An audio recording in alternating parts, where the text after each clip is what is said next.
योग यज्ञ कार्य की सिद्धि असिद्धि में तथा फल की प्राप्ति अप्राप्ति में सम रहना, ये समता योग यज्ञ है।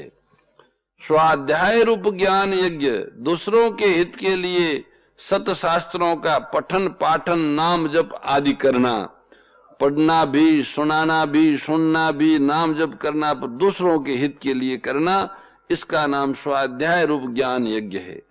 प्राणायाम रूप यज्ञ, पूरक कुंभक और रेचक पूर्वक प्राणायाम करना और उसका लक्ष्य परमात्मा प्राप्ति रखना, ये प्राणायाम यज्ञ है। और चतुर्थ 12वां स्तंभवर्ती प्राणायाम रूप यज्ञ, नियमित आहार करते हुए प्राण और अपान को अपने अपने स्थानों पर रोक देना, ये 12वां स्तंभवर्ती प्राणायाम रूप यज्ञ है।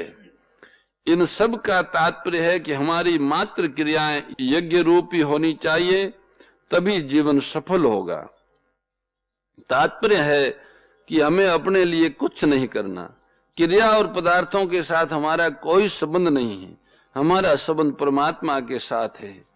जो क्रिया और पदार्थ से रहित है, उस परमात्मा में न कोई क्रिया है और न कोई पदार्थ है, हमारा संबंध उन्हीं से है। 24वें श्लोक से 30वें श्लोक के पूर्वार्ध तक भगवान ने कुल 12 प्रकार के यज्ञों का वर्णन किया और 30वें श्लोक के उत्तरार्ध में यज्ञ करने वाले साधकों की प्रशंसा की।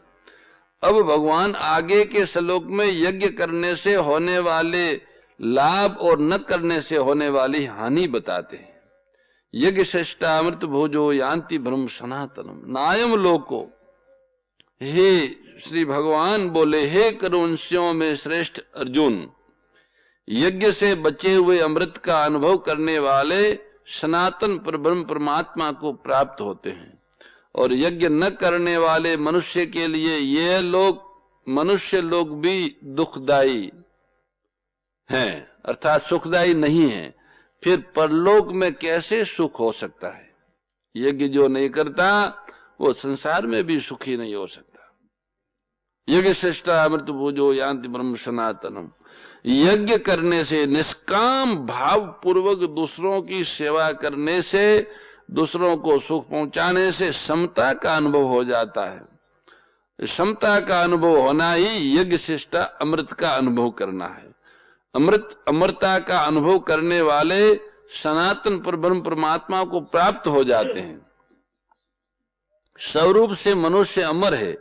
मरने वाली वस्तुओं के संग से मनुष्य को मृत्यु का अनुभव होता है। इन वस्तुओं का संसार के हित में लगाने से जब मनुष्य असंग हो जाता है, तब उसे अमरता का अनुभव होता है। कर्तव्य मात्र केवल कर्तव्य समझकर किया जाए तो वह यज्ञ होता है। केवल दूसरों के हित के लिए किया जाने वाला कर्म ही कर्तव्य होता है।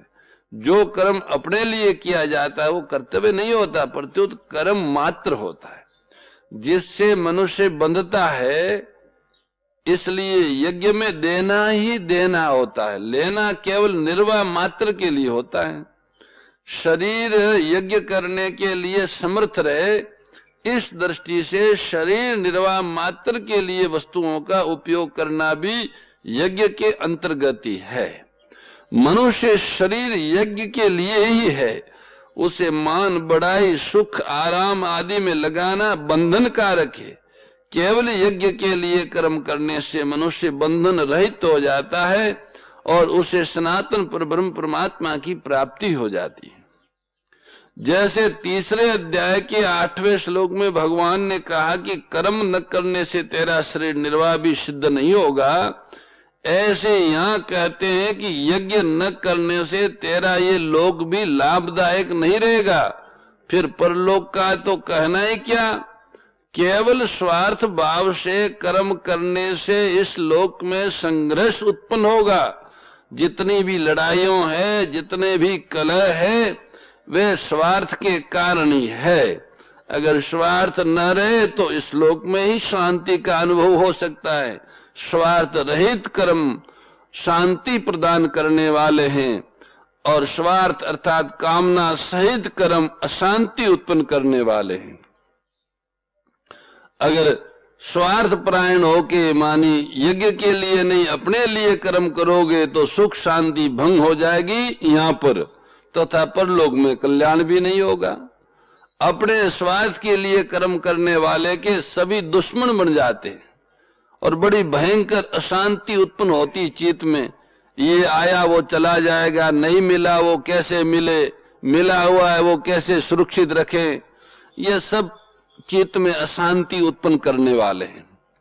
इसलिए कामना रहित कर्म ही मानव को शांति और भक्ति दोनों ही प्रदान करते हैं। अपने कर्तव्य का पालन न करने से घर में भी भेद और संघर्ष पैदा हो जाता है, खटपट मच जाती है। घर में कोई स्वार्थी पेटू व्यक्ति हो तो घर वालों को उसका रहना सुहाता नहीं है, चला जाए तो ठीक रहे। स्वार्थ त्याग पूर्वक अपने कर्तव्य से सबको सुख पहुंचाना घर में अथवा संसार में रहने की विद्या है। स्वार्थ का त्याग करके सबको सुख पहुंचाओ तो घर वाले भी प्रसन्न और संसार वाले भी प्रसन्न। अपने कर्तव्य का पालन करने से दूसरों को भी कर्तव्य पालन की प्रेरणा मिलती है। इससे घर में एकता और शांति स्वाभाविक आ जाती है। परंतु अपने कर्तव्य का पालन न करने से इस लोक में सुखपूर्वक जीना भी कठिन हो जाता है और अन्य लोगों की तो बात ही क्या है। इसके विपरीत अपने कर्तव्य का ठीक ठीक पालन करने से ये लोक भी सुखदायक हो जाता है और परलोक भी बहुत अच्छा हो जाता है। बड़ी सुंदर बात, अद्भुत बात, सबके कल्याण की बात भगवान ने इस 31वें श्लोक में कही है। यज्ञ शिष्टामृत भुजो यान्ति ब्रह्म सनातनम। सेवा के पश्चात, यज्ञ के पश्चात, कर्तव्य पालन के पश्चात जो अवस्था आती है वह अवस्था है शांत, उसे समता भी कहते हैं। उस समता में ऐसी दिव्य शांति की अनुभूति होती है जिसकी कल्पना नहीं कर सकते। एक महात्मा ने हमसे कहा कि योग दर्शन में आता है अगर किसी को समाधि में प्रवेश करना हो तो पहले उस मार्ग के किसी एक अवस्था का अनुभव कर लेना चाहिए प्रयत्न पूर्वक, जिससे विश्वास बना रहे कि भाई हाँ ये रास्ता है। तो उसके लिए प्रयत्न पूर्वक अनुभव करना चाहिए। तो महात्मा बोले कि बिना प्रयत्न भी भगवान के आश्रित रह के जागृत आत्मा के सामने कोई नाम संकीर्तन करता है और उनकी दृष्टि उन पे पड़ती है तो उनको आध्यात्मिक जगत में ऐसी किसी उस रास्ते में किसी एक अवस्था का अनुभव हो जाता है। हमने कहा हमको तो पता नहीं। तो हमारे सामने उन्होंने ऐसा प्रयोग किया। तो वहां 5-7 लोग बैठे थे, उनको ध्यान लग गया। तो ये जो है अंदर का मार्ग है, जैसे बाहर का मार्ग है ना, बाहर का संसार है, वो तो मापना तोलना बहुत कठिन है। पर एक अंतर्मुखी होके एक रास्ता है, वो उसमें अपने उसकी अनुभूति होती है साधक को अंदर के मार्ग की। तो ये जो यज्ञ शिष्टा अमृत भोजो याति ब्रह्म सनातन में ये यही है कि जब बाहर का संबंध छूट जाता है, जिसके प्रति जो कर्तव्य वो पूरा कर लेते हैं और बदले में कुछ चाहते नहीं हैं, तो वृत्ति अपने आप अपनी ओर हो जाती है। अपनी ओर मानी आत्मा की ओर होती है और आत्मा की ओर वृत्ति जैसे ही जाती है तो सबसे पहला जो दर्शन होता है वो शांति का दर्शन होता है। और वो शांति ऐसी अद्भुत है, कोई शब्दों में उसका वर्णन नहीं कर सकते। उसी शांति को यहां अमृत का है। उस अमृत का जब पान करते हैं तो परमात्मा मानी उस शांति में स्थित रहते हैं। उस शांति को सुरक्षित रखते हुए आगे साधन करते हैं तो फिर सत्य स्वरूप परमात्मा की प्राप्ति होती। शांति का भी भोग नहीं करना, शांति को सुरक्षित रखना है, उससे भंग नहीं करना। वह ऐसा कहा है परमार्थ मार्ग में कि किसी भी मूल्य पे चित्त की शांति को भंग नहीं करना चाहिए। अगर चित्त की शांति भंग होती है तो जो कुछ छोड़ना पड़े वो सब छोड़ देना चाहिए, ये कहा है। तो चित्त की जो शांति है वह वास्तव में यथार्थ रूप से कहा जाए तो जो हमारे ऊपर जिम्मेवारी है, जो दायित्व है, वो पूरा करने से ही मिलती है। इसी का नाम कर्तव्य है। कर्तव्य योग का उत्तर पूर्व पक्ष है और योग उत्तर पक्ष है।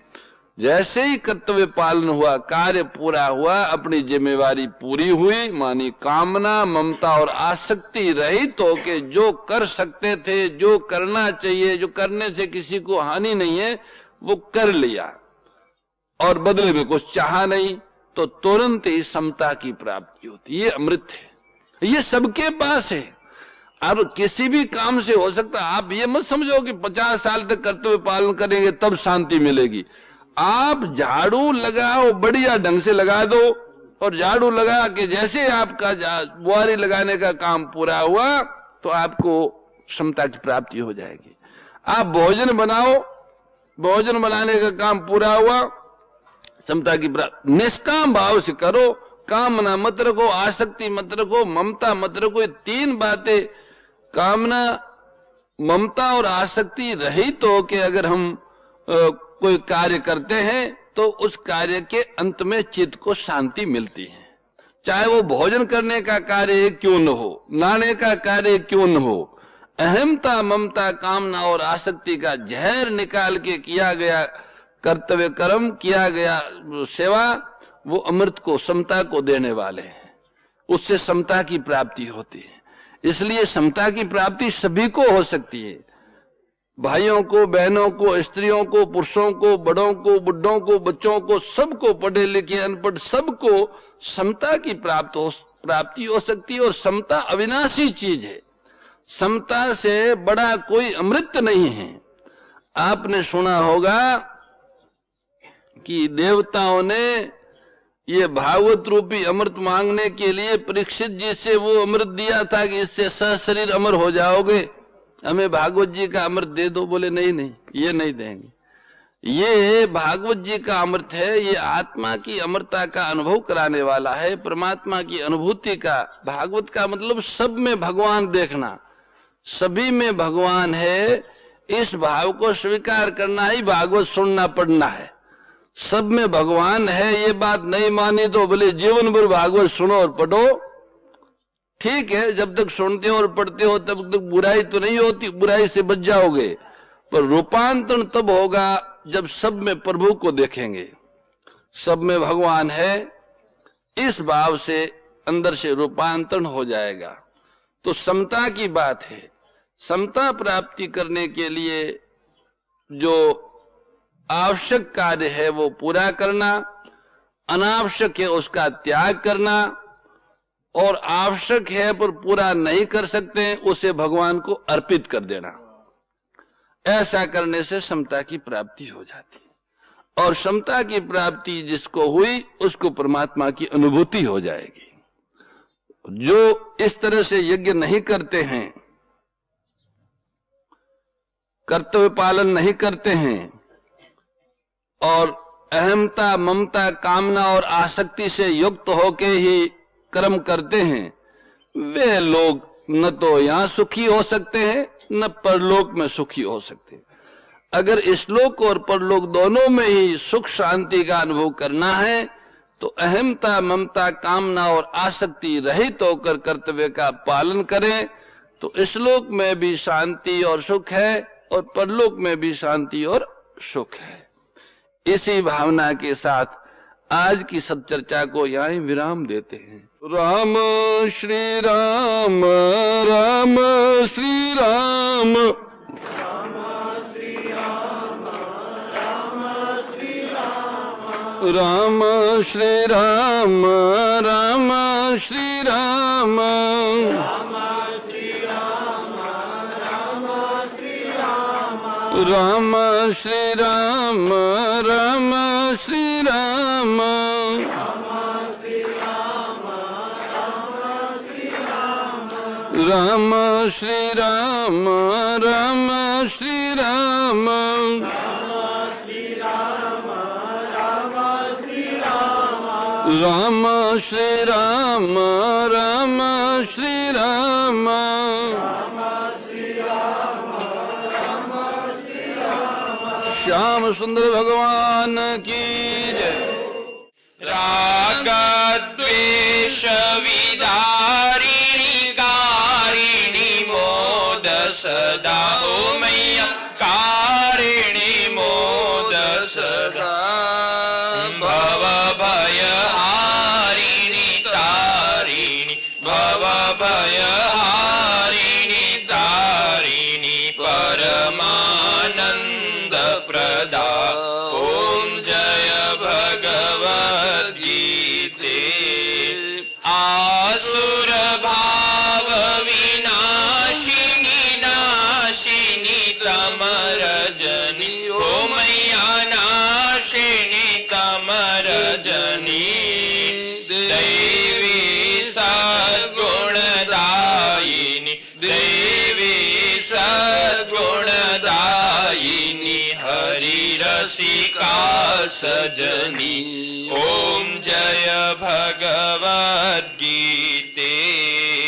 समता त्याग सिखावनी हरि मुख की बानी ओ मैया हरि मुख की बानी सकल शास्त्र की स्वामी सकल शास्त्र की स्वामी श्रुतियों के रानी ओम जय भगवद्गीते दया सुधा बरसावनी मातु कृपा कीजे ओ मैया मातु कृपा कीजे हरि पद प्रेम दान कर प्रभु पद प्रेम दान कर अपनो कर लीजे ओम जय भगवद्गीते जय भगवद्गीते ओ मैया जय भगवद्गीते हरि कमल विहारिणी प्रभु हिय कमल विहारिणी सुंदर सुपुनीते ओम जय भगवद्गीते गीता माता की जय। परम श्रद्धेय गौरीशी स्वामी श्री दत्त शरणानंद जी महाराज की प्रेरणा व मार्गदर्शन में विश्व के सबसे बड़े गौ सेवा संस्थान श्री गोधाम महातीर्थ पथमेड़ा द्वारा संरक्षित लाखों बीमार विकलांग वृद्ध एवं अशक्त गोवंश वेद लक्षणा गोमाता की सेवा के साथ साथ भारतीय गोवंश का संरक्षण संपोषण संवर्धन एवं उनसे प्राप्त पंचगव्यों का परिष्करण व विनियोग करना घर घर गोपालन गो अभ्यारण्य घास चारा उत्पादन हेतु गोचर भूमि का विकास गोपालन लोक संस्कृति के पुनर्जागरण हेतु वेद लक्षणा गो महिमा का प्रचार प्रसार करना तथा गोपालक किसानों के स्वावलंबन हेतु गो कृषि अन्न एवं गो दुग्धान का गुणवत्ता युक्त बाजार तैयार करना श्री गोधाम महातीर्थ का पावन उद्देश्य है। आप सभी दानदाता श्री गोधाम महातीर्थ पथमेड़ा द्वारा संचालित गो सेवा महाअभियान में बढ़ चढ़कर सहयोग कर लाखों बीमार विकलांग वृद्ध एवं अशक्त गोवंश के गोग्रास सेवा हेतु श्री गोधाम महातीर्थ पथमेड़ा लोक पुण्यार्थ न्यास के बैंक ऑफ बड़ौदा खाता संख्या 084901000238827 IFSC कोड BARB 0 ASHRAM शाखा आश्रम रोड अहमदाबाद में गोग्रास सेवा निमित्त जमा कर सकते हैं। अधिक जानकारी के लिए संपर्क करें 7742093179 7665059999 7073000151।